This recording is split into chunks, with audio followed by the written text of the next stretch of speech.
we're kind of already living in the phygital, but people don't really think of it as phygital. And that's where I have a problem with this digital physical like divide. You're already super digital. I don't see a difference between someone's house online being like a beautifully designed and actually being in the space. Welcome to Barriers to Entry, the podcast where every episode we get into it with the leaders, designers, early adopters, and influencers who are driving innovation in the architecture and design industry. It's metaverse, AI, it's blockchain, it's all happening every week right here. I am Andrew Lane. I am with Digby. I'm joined by my illustrious Digby co-founder, Tessa Bain, and of course, our best friend from Sandow Design Group, Bobby Bonett. Great to see everybody. How are y'all doing today? That's such a dig that you would say that. What? Illustrious is everyone's favorite adjective these days, I think. Very original. I'm smitten by being called your best friend. I'm wondering if you subscribe to our show saying we come at you every week. This show is released every other week, Andrew.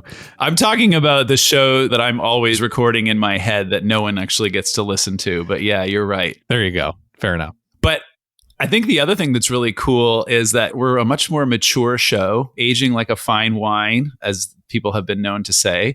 And it's really exciting because we're going to do a couple of interesting things today. First of all, trying out a bit of a new vibe for the show heading into year 2. And to do that, we thought, what better way than to bring back someone who knows the show quite well and has been there since the very beginning. Our first guest, right? Yeah, our first guest ever. So it's super exciting to have you here today. Jaime Derringer, welcome to the chat, Jaime. Thank you so much. I am very happy to be part of this experimental new format because I feel like it's on brand for me. So that works out really well. We put out a wide search and it came back to the LinkedIn follow of the month, Jaime Derringer. And here we are. Yes. Thank you for having me back. Jaime, since we last spoke, a lot has transpired. You know, back when we launched the show, we spent a lot of time talking about the metaverse. Then people stopped saying the word metaverse. Then we started to shift and talk more about artificial intelligence, which I think we're going to get into quite a bit today. Tess, Andrew, and I want to get your kind of feedback and perspective on what's changed in the world of innovation and design over the last 13 months. I guess I'm curious too, just Jaime, when we started, you know, on a personal note, not just even kind of the innovation and what's shifted in the industry in general, but just you as Jaime Derringer, you know, 13 months ago, you were looking for maybe what were your next steps and you were kind of exploring everything and you didn't want to put a label on it or define yourself too much. You know, what's the difference between the Jaime then and the Jaime today? Oh, wow. That's a really big question. A lot has transpired since the last time we talked. So when I was recording the podcast with you, I had started with Tonic, which I loved helping them grow and launch Tonic.xyz. That it's a NFT art platform and gallery that offers fine art prints as well as NFTs. And that was a wonderful adventure. And then I took some time off to basically, I called myself CEO of my couch, which is pretty much what I did for a while. And that sounds like a lovely position, by the way. No kidding. It was, but it's very hard to do that, like to force yourself to rest and relax and not be productive. For me, it was a big challenge, really. I had to work at not working. It's really crazy. But ultimately, you know, I waited for the dust to settle, for my mind to settle, and really started to look at what am I most passionate about? What am I most excited about? And still came back to art, design, technology, all the things that we've been talking about, you know, and I've been talking about my entire career pretty much. It's been tumultuous for me in my brain, but it's also been really exciting. I think the technology that's, you know, we've been talking about in the past year has just been changing so rapidly. And to watch that, it's partially exciting, part intimidating and scary, but it's a really exciting time, I think, still. I'm going to say, I'm sure I said that back in our first episode, but I'm still very excited and optimistic about it. We'll check the tape, but we're definitely optimistic as well. I think that it's been really interesting just to see, you know, the way that even how you speak about the tech, and Bob, you kind of referenced this up front, has started to shift, and people have been trying to grab at different parts of it. But I mean, what are some of the nuances that you've been observing through those shifts? What are some of the things that you found maybe most interesting from here to there standpoint in terms of the way, particularly that the industry is embracing all of these new opportunities? Yeah, I think there's been so much change in the past year. There was such buzz about Web3 and NFTs and there was such a hype cycle around that, which very quickly died down as people started talking about the metaverse. Mm-hmm. And the metaverse blew up, as you know, which is mostly what we talked about, previously. And then the media soured on that and said, oh, it's not going to happen because Mark Zuckerberg ran out of money or something ridiculous like that. As we all know, all of these immersive things are still being built, AR, VR, metaverse type experiences. It's just going to take time. So I think now everybody kind of shifted to AI, which is the next new exciting thing that people can hype up and talk about. A lot of money is being poured into it. But I think all of these three technologies that we've been talking about are all still in the background. People are building, people are creating new companies, they're creating new ways of using these technologies.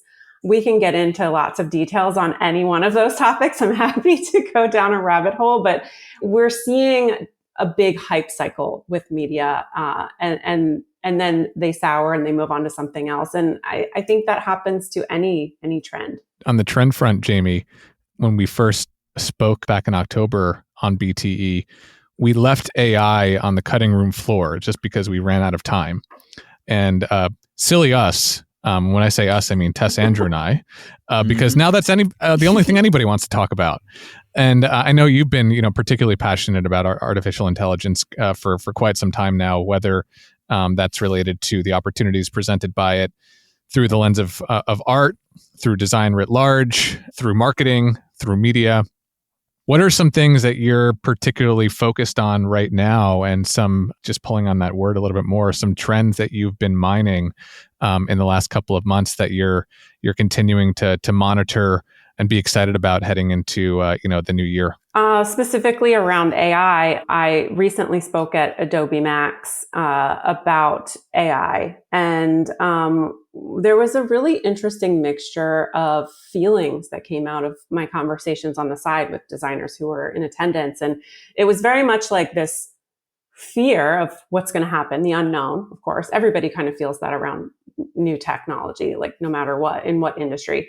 But there's also this like excitement and optimism about, wow, like maybe I don't have to spend 4 hours like getting these little stray hairs out of this photo, or maybe I don't have to deal with this thing that takes me a really long time, and I can actually like do it magically in like, one click and move on to the things that I really like to do. And I honestly think like AI is really great for that. It can really help people be more productive. And so there's one aspect of it that I really like. I feel like the tools, not only in the creative industry, but in all industries, like how can AI make things better for us? Can it fix this spreadsheet problem I have? Can it teach me how to do this like little code thing that I want to do, or help me figure out how to edit this video, or whatever it is that I want to do? It's there to help and make us faster, or help us learn things more quickly, or do things that we don't want to do. And that's the positive side of it. We all know what the negative sides are, so we don't have to get into that. But I do think that it's really interesting to see what it could potentially do for us in science and medicine. It's an area that I just don't think the media talks about with a lot of excitement. But I think Mark Zuckerberg and his wife they have a foundation, or his wife's a doctor. So yeah, it's an interesting collaboration. Yeah, trying to eliminate diseases. I mean, those are the things that are really exciting and optimistic, in my opinion. I think the cool thing about that, I've mentioned this a couple times when I've been on whatever and asked to do a prediction, is it has the opportunity to turn healthcare to being a predictive thing where you're actually on the front foot and being preventative and understanding like where your gut biome is at, and understanding what rest you need, and understanding what food you need and what exercise you need, and actually, being able to revolutionize healthcare, not because you're creating a better drug, but because you're avoiding the need for drugs because you're creating a better running person. And the AI is able to personalize that at an individual level. And I think that's really, outside of the industry, of course, just an exciting human opportunity that the tech is really bringing into play.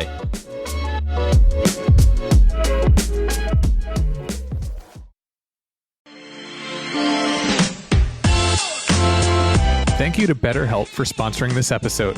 BetterHelp is the world's largest therapy service, and it's 100% online.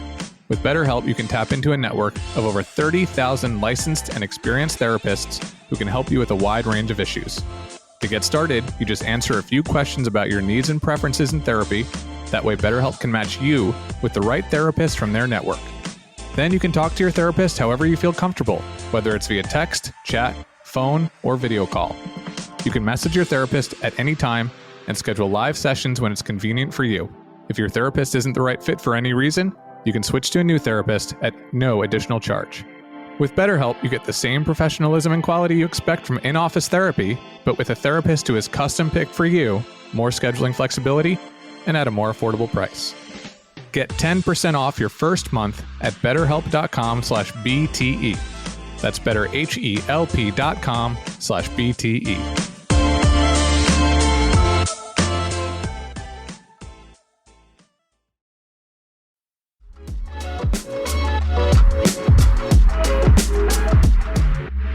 Jaime, you're an artist and using this medium, so I think you can actually speak about this better than anyone. But when you're talking to the design community, where are you seeing them adopt this technology and how are they using it?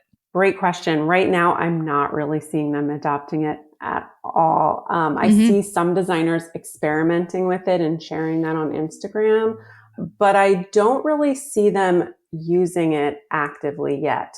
But as we all know, I would say the majority of the design industry is slightly behind adopting technology than other industries like fashion, which is really adopting this like crazy. I'm interested to see how it can really help on a more of a business side in design, not necessarily about, creating interiors. Yes, that can be helpful, but I think that there's so much, especially in the commercial side. We've got procurement and inventory and supply chain and a million spreadsheets to keep track of things. And could AI come in and really help maybe even bridge different software programs together? Yeah. So there's a lot of exciting things that it can do beyond this visual presentation, which I think a lot of people have gotten caught up in, especially in AI, that's a lot of people are talking about the image generation, but I think on the back end is where we might actually see a bigger change and a more productive change. It's interesting because when you compare metaverse and AI, like the quote problem with metaverse was it didn't happen immediately. And I think the quote problem with AI for a lot of people is it's happening too fast. Too fast, yeah.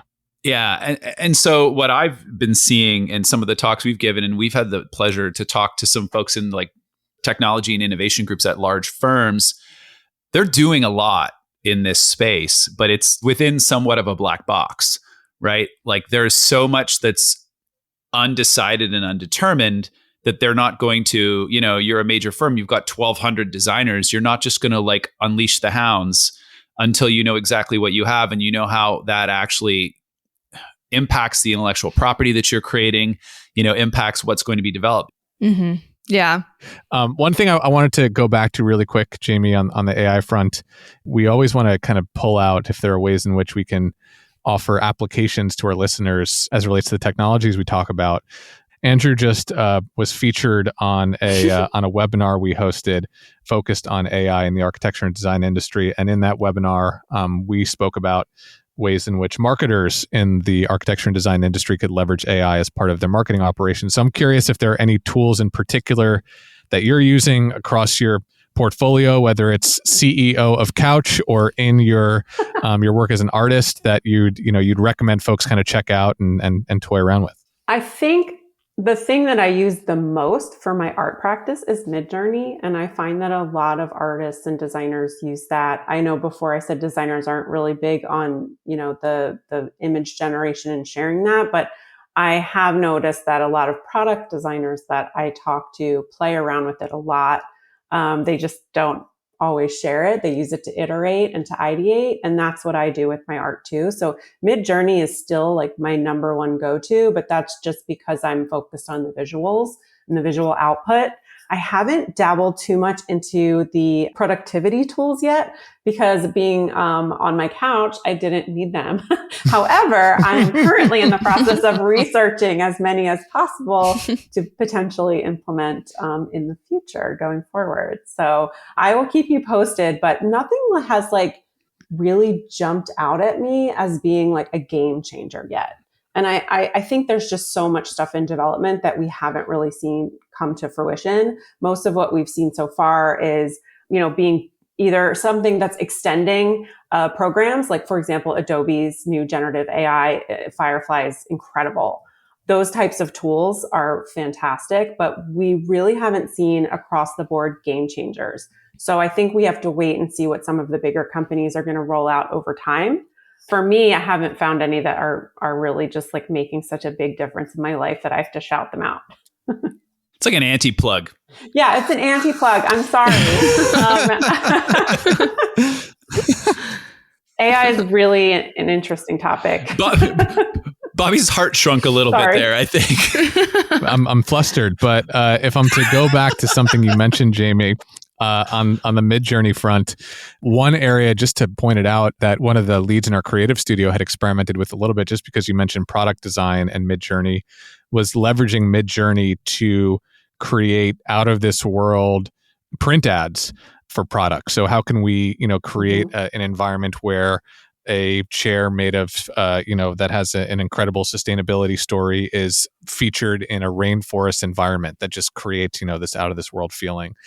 So I'd be interested in, how might organizations start to think about, okay, I might not be able to get a photographer into the Amazon rainforest, but maybe I can create some version of a beautiful ad that kind of transports somebody into this space in a way that I haven't been able to before.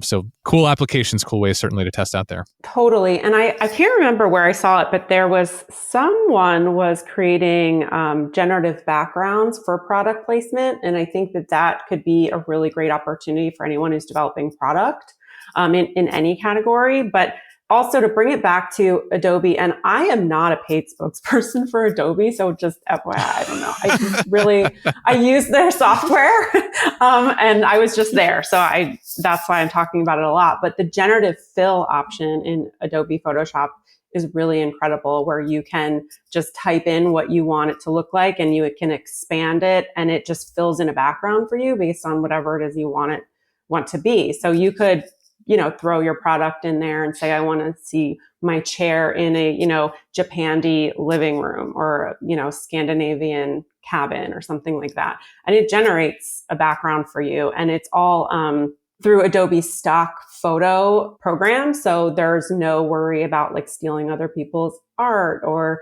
copyright. It's very transparent. And I like that a lot. I think that's super important and going to become way more important as we go forward. Yeah, the licensing thing is important for sure. So curious, Jaime, what about today?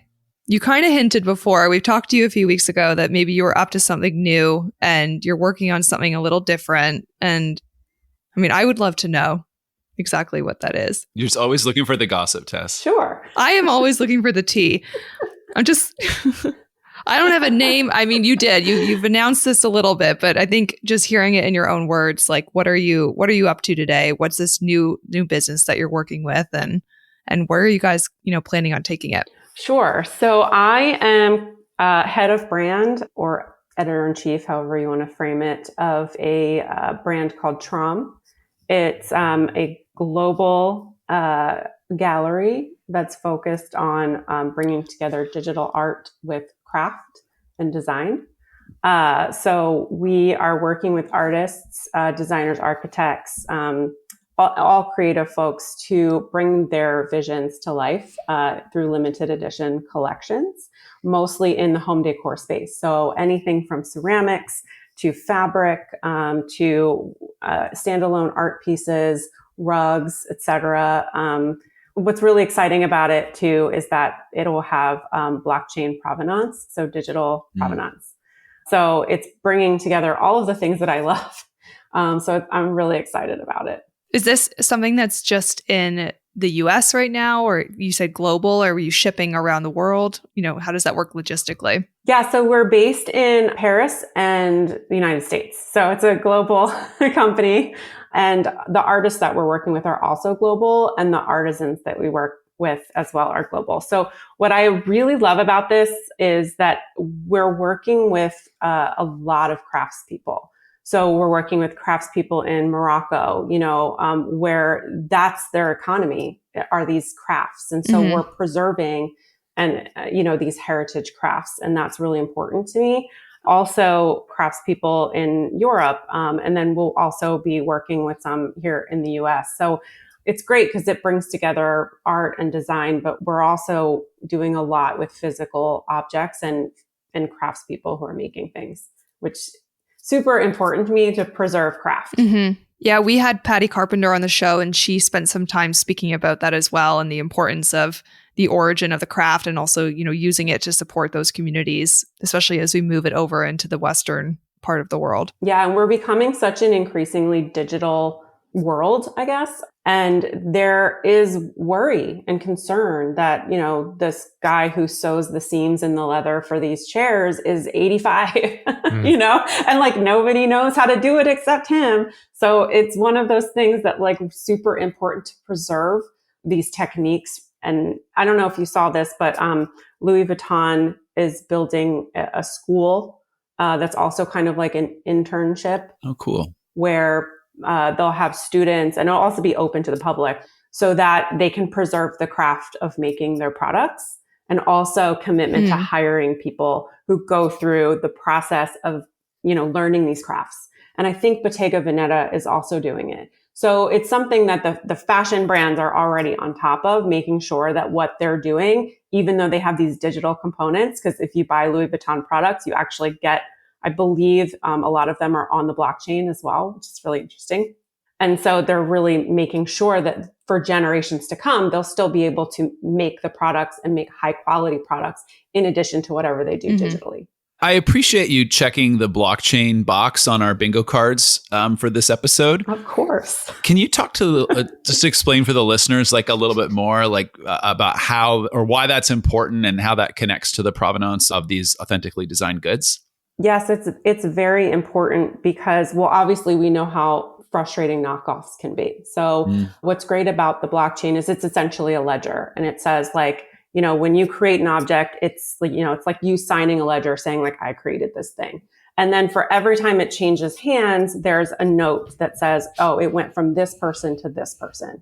So it traces back the ownership of an object to its origin. And that's, of course, very important for, vintage products that you would buy, whether it's design or fashion, et cetera. So I think that that's why a lot of the fashion companies got together, like Prada and Louis Vuitton, to create the Aura blockchain, which is what the fashion houses are using. And so for design objects, you can do that as well. I think you already know that because you worked with Heller, I believe, on something similar, right? Plug for you. Yeah, absolutely. Okay. We'll take it. That was really nicely done, by the way. I was going to say, see, Bobby, see how smooth that was. And so we're moving into this era where we're able to put chips into things so that they're within the object. So you can't remove the chip from the object, which means you can't, and I'll use a dirty word, NFT, right? This is technically, it's an NFT, but we don't want to talk about that anymore, which is a change that's happened in the past 13 months since we talked previously. NFT seems to be a dirty word in the media. People associate it with the collectibles and scams and things like that. And that's really not where we're going. That's not ever what I, was talking about when I talked about NFTs. I was always talking about digital provenance and ownership. And that's the important part, I think, to take away from the blockchain. Yeah, really well said. That entire world, we are recording this on the day after Sam Bankman-Fried was like Guilty. pretty much unanimously. The newsletter I read this morning said that it took the jury only 4 hours to deliberate, and that included time away for lunch. So he was exceptionally guilty of those charges. And yeah, it's another real black eye for that sort of area of the previous hype cycles that you were talking about off the top, Jamie. Right. Introducing Work From Anywhere, a Hayworth Connect podcast, where we sit down with industry experts to discuss what's new and important in the world of work. We are now kicking off Season 2. In this series, we're focused on organizational culture, how important that is to the way we go forward in a Work From Anywhere ecosystem, and how we design the workplace to best support the most engaged workforce. We're available wherever you find your podcast, and we hope you'll learn along with us.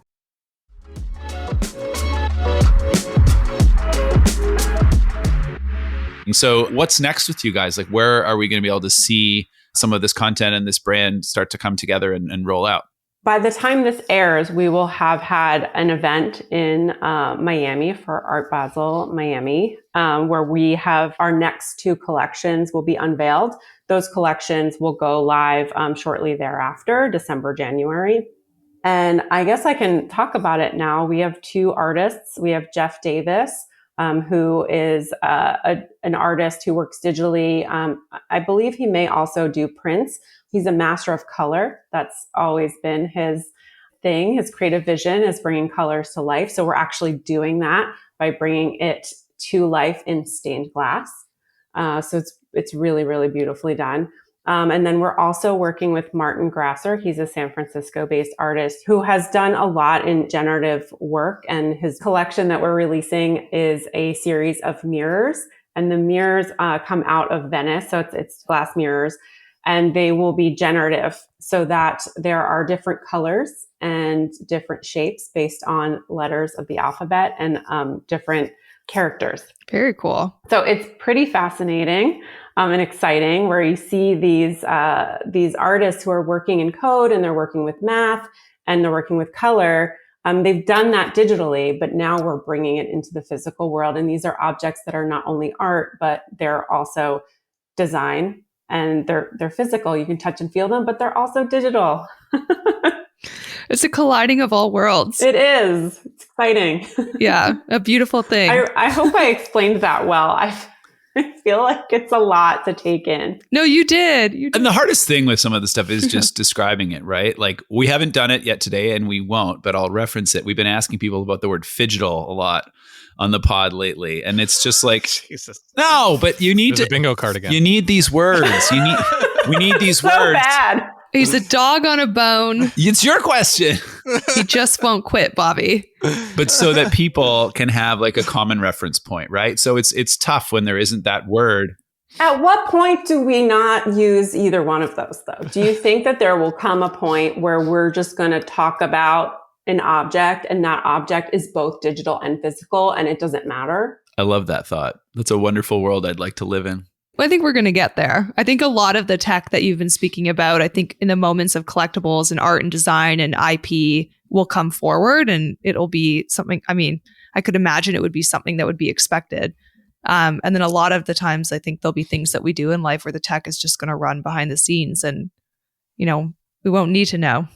One of the ways that I think is really interesting to think about it when it comes to phygital is like, we're already in a digital world. We're sharing things digitally with each other. So if I take a picture and I put it on Instagram and I'm wearing an outfit, that outfit is both digital and physical, because to everybody else, it's digital. To me, it's physical. And so we're kind of already living in the phygital, but people don't really think of it as phygital. And that's where I have a problem with this digital physical, like divide, because we're already super digital. And I don't see a difference between like someone's house online being like beautifully designed and actually being in the space. Yes, it's a different feeling, but to me, they're both the same thing.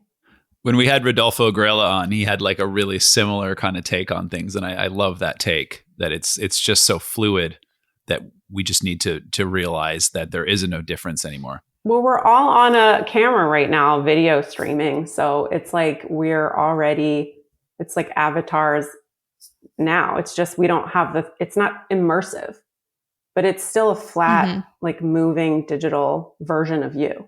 Totally. I'm a little overwhelmed. Wow. Do we have anything more to plug, Bobby? Is it possible? I can personally plug the fact that I'm going to be laying in bed and wondering if we're just all living in a phygital world tonight. I'm thinking about Olivia Newton-John now and the song Physical and how that turns into the song Physical. But rest in peace, Olivia Newton-John. But Jamie, anything else you'd like to plug before we start to head into wrap? So many things, and yet I don't know how to, like, yes and no. I just want to plug that. Where can people find what you're up to? Yeah, so obviously you can find me on all the socials and everywhere at Jaime Derringer. It's Jaime. And for Trame, you can visit us at trameparis.com, or you can find us on Instagram at Trame Paris. It's TRAME Paris. And Bobby, I think you had one plug for us too about a certain answering machine service that we're setting up for the pod. Oh, yes. Oh, dear. I'm going to steal just 30 seconds of Jamie's plug time. If you want to reach out to the Barriers to Entry podcast with any bold predictions. You, the listener, we're referring to. You, the here. listener.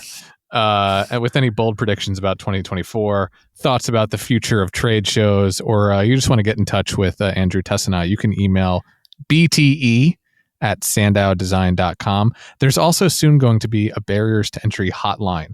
Can you imagine that? So you can phone in, talk to us live on air. Maybe not live on air, but leave us a voicemail and we'll integrate you into the show. So bte@sandowdesign.com. Send us your hot takes. Well plugged. Well plugged. Thank you. Are we going to talk about the future of trade shows right now? Because that sounds so much fun. Oh man. No, we're trying to get you to be the first contributor. Yeah, you should check your inbox in about an hour because we have a call to action for you. Okay. coming very shortly. Thanks so much for coming on today and sharing kind of the recap of where we started and where we're at now. And, we asked you this on episode 1, and you gave the most fantastic answer in terms of resources and advice that you would share with our listeners. Feel free to repeat it. But I'm going to ask you again, do you have any advice? Bobby's like, please don't. I was going to say you can still plug your LinkedIn because your LinkedIn is fire. Yes, it's really great follow. But do you have any resources that you'd want to share or advice to share with our listeners? Those who've followed us along the way and those that just want to learn more. Well, I think that maybe this is what I said last time and I can't remember, but being open and curious is something that has always helped me get rid of the fear of anything new, and having hands-on experience also really helps understand things a little bit better, and it'll help you understand how new technology fits into your life, whether it does or does not. So I think, immersing yourself in some of these techs, if you can, yes, or just dabbling in them is fine too. I'd say just keep. Oh my gosh, what am I saying? What is it? Stay curious and stay hungry. Is that what the Steve Jobs quote is? I don't think we're trying to rip off quotes here, Jamie. I'm just trying to make it easier for me to give advice by just why don't you just listen to what Steve Jobs said? Because he was really good at that. I'm not great at advice, but I would say just stay open and curious. I think that is fantastic advice. To have an open mind, be curious, and give it a try for sure. Hannah Vitti, our podcast producer, what did you learn today on this episode of Barriers to Entry?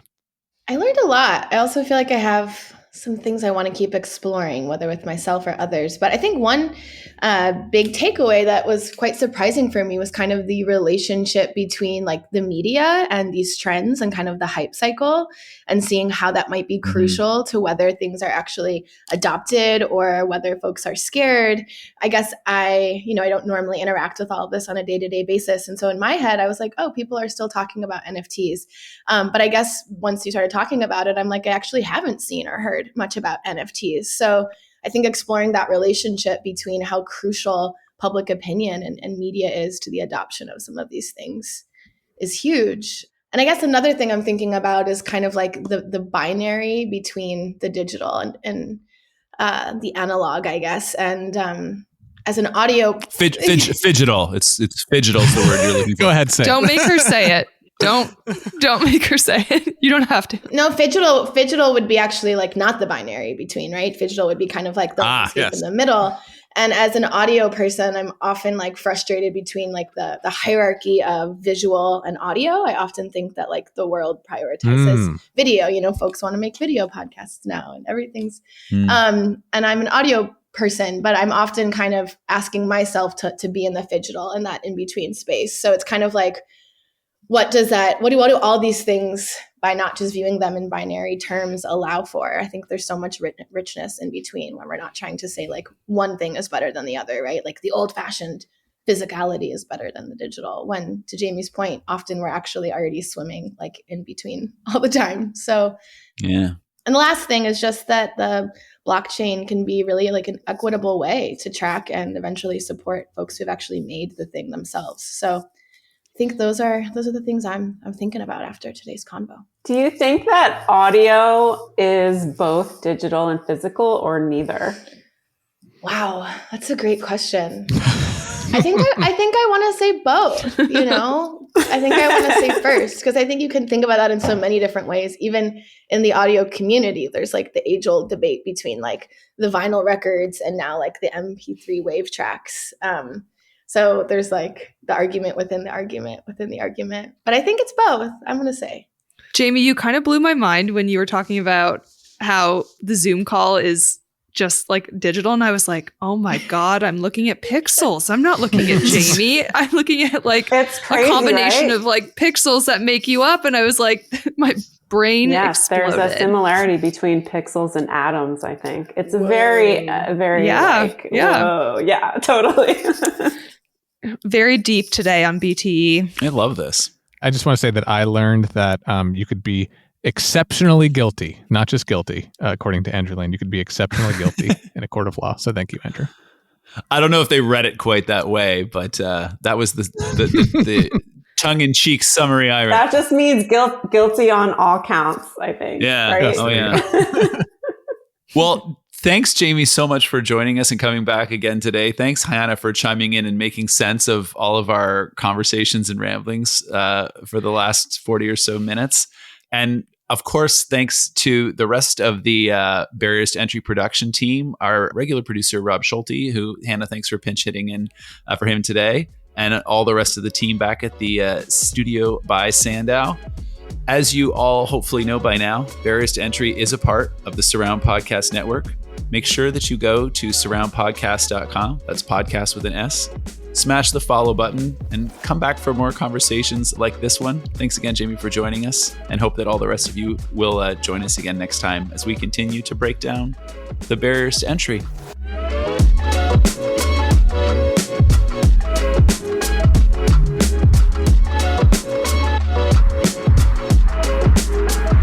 Did you see how Bobby really expertly snuck in that sneaky little Sandow plug there? I mean, he is a plug master. It's very on brand, Bobby. Very on brand. Well done.